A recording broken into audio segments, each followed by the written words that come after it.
January 26th, 1948. Toshima Ward, Tokyo. Snow has been threatening all afternoon. At a small neighborhood branch of the Teikoku Bank, the doors have just closed. And 16 people, tellers, clerks, the manager's family upstairs. Even the caretaker's little girl are finishing the day's accounts in the winter dark. A man appears at the side door. Middle-aged, calm, wearing an official armband. He introduces himself as a public health doctor, sent by the occupation authorities. There has been an outbreak of dysentery in the neighborhood. He explains, everyone in this building must take a preventive medicine. Immediately, he is polite, unhurried, and completely believable. 16 people drank what he gave them. 12 of them died where they fell. Ahead lay a 2-inch calling card that decided a man's life. A poison no laboratory ever conclusively named. And a death sentence that 30 years of justice ministers quietly refused to sign. Because the man who spent his life on death row for this crime may not have been the man with the armband. To understand why 16 intelligent adults drank poison on a stranger's word, you have to stand in the Tokyo of early 1948. The city was occupied. Epidemics were real. Typhus, dysentery, tuberculosis moved through the crowded wards, and health teams with armbands really did appear at doors, sent by the authorities, giving orders no one dared question. The man knew all of this. He arrived at closing time, when the doors were locked, and the day's cash was counted and stacked. He carried a doctor's bag and a business card, identifying him as a medical officer attached to the welfare ministry. He mentioned the name of a real local health official. He mentioned a real dysentery case, at an address the staff recognized. Every detail checked out. Later, survivors kept returning to the same word, authority. He did not threaten, he instructed. He spoke the bureaucratic Japanese of a man who had given 1,000 injections, and he wore the weariness of a wartime doctor. If he was acting, said one survivor, then he had rehearsed the role his entire life. In a sense, that may have been exactly true. He explained the procedure with clinical precision. The medicine came in 2 parts. The first was strong, he warned. It could damage tooth enamel, so they must drop it directly onto the tongue and swallow fast. The second dose would follow exactly 1 minute later to settle the first. He demonstrated the technique himself, calmly, like a man who had done this in 100 offices. Watch what that 1 minute interval really was. It was crowd control. It guaranteed that everyone swallowed the first liquid together before anyone could feel what it did. 16 people stood in a circle, tipped their heads back in unison, and waited politely for their second dose. The performance had exactly 60 seconds left to run. The pain began before the minute ended. One clerk rushed for the water tap, then another. Then the room itself seemed to fold. 16 people, in a space the size of a classroom, collapsing between the desks and the counter, while the man with the armband stood perfectly still and watched. Survivors remembered that most of all, he watched without surprise as his medicine worked. 12 people died, including the building's caretaker and members of his family, the youngest a child of 8. 4 survived by chance and stomach chemistry, and their memories became the case's only eyewitness record. The killer stepped over the fallen, went to the counted cash, and took his time. There was no need to hurry. No one was coming. Now the detail that has haunted criminologists ever since. The branch held far more money than he took. He left stacks untouched.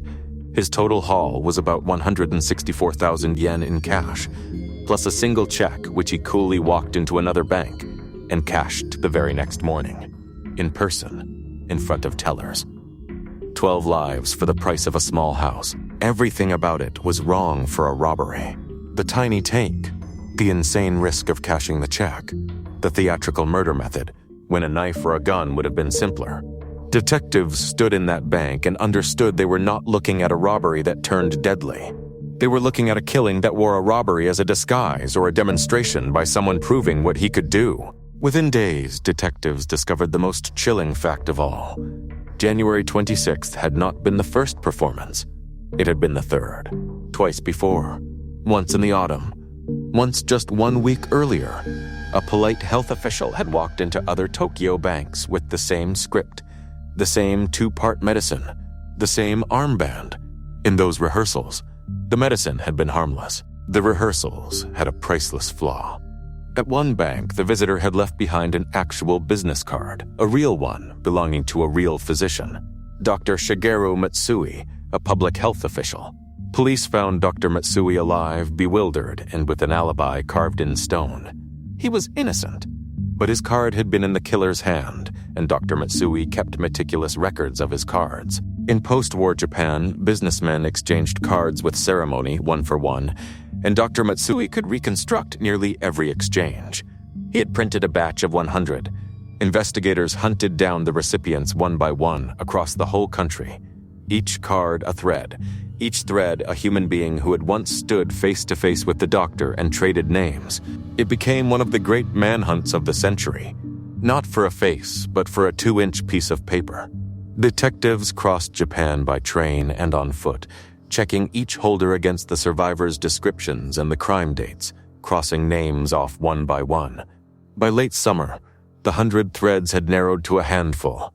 One of them led north to the port city of Otaru. The thread was a ferry ride. Years earlier, on a ship crossing to Hokkaido, Dr. Matsui had fallen into conversation with a courteous fellow passenger, an artist of some reputation. They had exchanged cards at the rail. The artist's name was Sadamichi Hirasawa. He was 57 years old, a painter of gentle tempera landscapes, and when police asked him for Dr. Matsui's card, he could not produce it. Hirasawa explained that his wallet had been stolen the previous year, card and all, a pickpocket on a train. It was possible. It was also exactly what a guilty man would say. Detectives began to look harder at the gentle painter from Otaru, and the more they looked, the more the small wrongnesses accumulated. On August 21st, 1948, they arrested him for mass murder. Sadamichi Hirasawa was, on paper, an absurd suspect. A respected artist whose paintings had been exhibited before the emperor's household, a husband and father, a man with no criminal record, no chemistry training, and no known grudge against a neighborhood bank he had no connection to. The public laughed at the arrest. The laughter did not last, because Hirasawa had problems. The first was money. In the weeks after the massacre, the struggling painter had deposited a sum of cash, roughly matching the stolen amount, and when asked where it came from, he refused to say. Not, could not, would not. He offered explanations that collapsed one after another, then simply went silent on the subject. He stayed silent about it for the rest of his life. Decades later, his defenders would offer an explanation he had been too ashamed to give, that the money came from selling erotic paintings under a hidden name, a trade that would have destroyed his standing in the art world of the time. It fit the silence. It fit the shame. But in 1948, in an interrogation room, silence about money fit only one story, and it was not that one. The second problem was his face. Survivors were shown the painter. Some said the poisoner looked like him. Others hesitated, or said the man had been different, younger, harder. Eyewitness identification: 4 traumatized people, one glance months earlier at a man whose whole art was seeming ordinary. The lineups produced something worse than certainty. They produced almost. The third problem was medical, and it decided everything. Years earlier, Hirasawa had suffered a brain condition following a vaccination, a disorder that specialists link to confabulation, the mind's tendency, under pressure to fill gaps in memory with invented detail, the patient himself believes. Police did not see a vulnerable man. They saw a liar whose stories kept changing. They pressed harder. The interrogation ran for weeks, daily, relentless, in the manner of the era, with no lawyer in the room. Hirasawa denied everything. Then he broke in the most literal sense. He attempted to end his life in custody, and failed.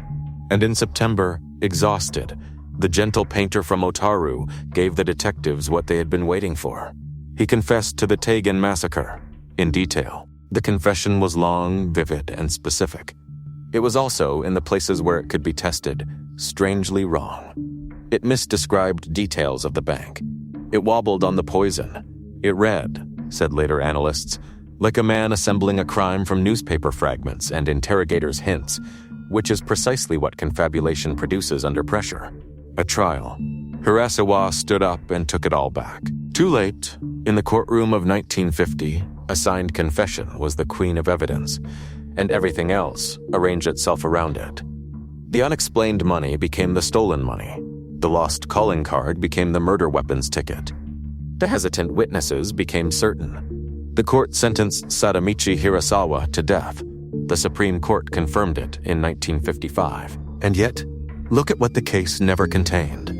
No poison was ever traced to Hirasawa. No vial, no supplier, no residue in his home or his paints. No witness ever placed him at the rehearsal banks. His handwriting did not conclusively match the aliases. The state's case was a confession the defendant had disowned. Money he refused to explain, and a missing piece of cardboard. One group had noticed the holes from the very beginning. And it was not the defense. It was the poison specialists inside the investigation itself. The killer's fluency, the dosing, the timing, the 1-minute interval, the calm, did not look like an amateur with a grudge. It looked like training, and in 1948, training of that particular kind pointed to one very specific, very untouchable place. Before the arrest of the painter, detectives had been quietly building a different suspect list, former members of the Imperial Army's secret medical units. The interrogation files from that line of inquiry still exist. What happened to that line of inquiry is the part of the Teigin case that moved it from crime history into political history. It was shut down.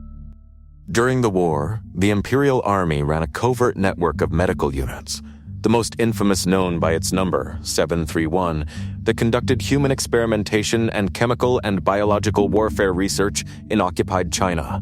Its specialists knew poisons the way surgeons know anatomy. Dosage, delay, the choreography of administering lethal agents to groups without resistance. The Teigin killer's method rang every bell in that register. Survivor symptoms suggested to some analysts a compound subtle than common cyanide, one with just enough delay for a rune to swallow in unison. The 2-stage dosing, the practiced pattern. The clinical calm while 12 people died, investigators wrote in surviving memos, that the crime had the smell of the laboratories. Police did what police do. They made lists. Names of former unit personnel were pulled, interviews began, and the investigation's own diary records the direction of travel. Then, in the summer of 1948, the military line of inquiry stopped. Within weeks, the case had a painter instead.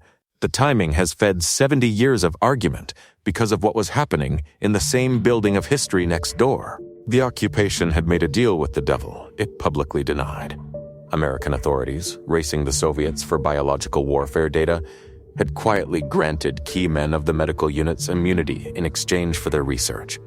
The last thing that bargain could afford was a mass poisoning trial, parading wartime poison experts through open court. Whether or not an order was ever given, every institution involved had a reason to look away. Be precise about what is proven here, because the fog invites exaggeration. It is documented that the immunity deal existed. It is documented that the early investigation pursued former military poison specialists, and that this line was dropped. It is not proven that any such man committed the Teikoku murders. The shadow of Unit 731 explains the silence around the case. It has never been shown to hold the killer, but stand where the jurists who doubted stood. If the confession was a sick man's surrender, if the money was a painter's shame, if the card was truly stolen, then the entire case against Hirasawa dissolves, and the only profile that ever fit the crime was the one the investigation was steered away from. That is the fork in the Teigin case. Japan chose the painter. Much of Japan never stopped regretting it. What happened next has no parallel in Japanese legal history. Hirasawa's death sentence was final, and no one would carry it out.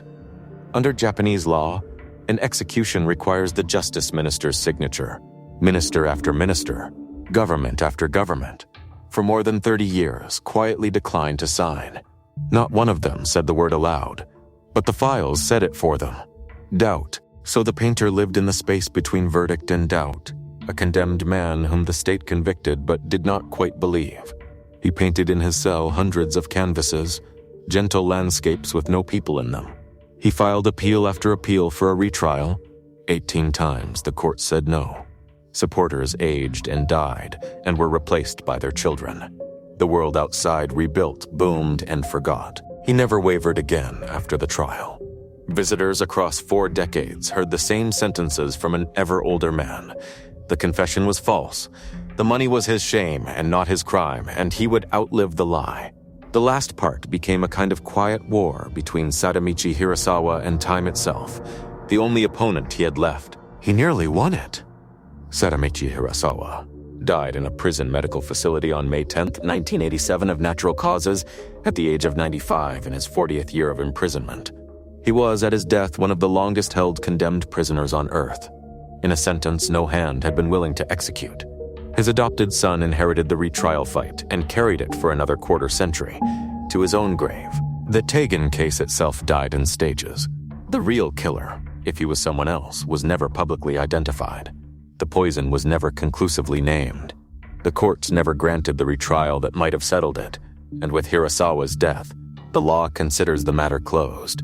History does not, among Japanese jurists and crime historians. The Teigin poisoning is cited to this day as the textbook case of a conviction that should trouble everyone's sleep. The bank building is long gone. The Tokyo ward where 12 people drank poison on a stranger's word is unrecognizable now. Convenience stores and apartment blocks over the ghost of a snow-dusted street. Dr. Matsui's calling card, the 2-inch piece of paper that decided a man's life, sits preserved in the case files, still legible, still mute. Somewhere in the winter of 1948, a man with a doctor's voice and a killer's patience stepped over 12 bodies, cashed a check the next morning, and disappeared into occupied Tokyo. A painter spent 39 years dying in his place, or exactly where he belonged. Japan has never been able to decide. The case remains, in every sense that matters, unsolved to this day.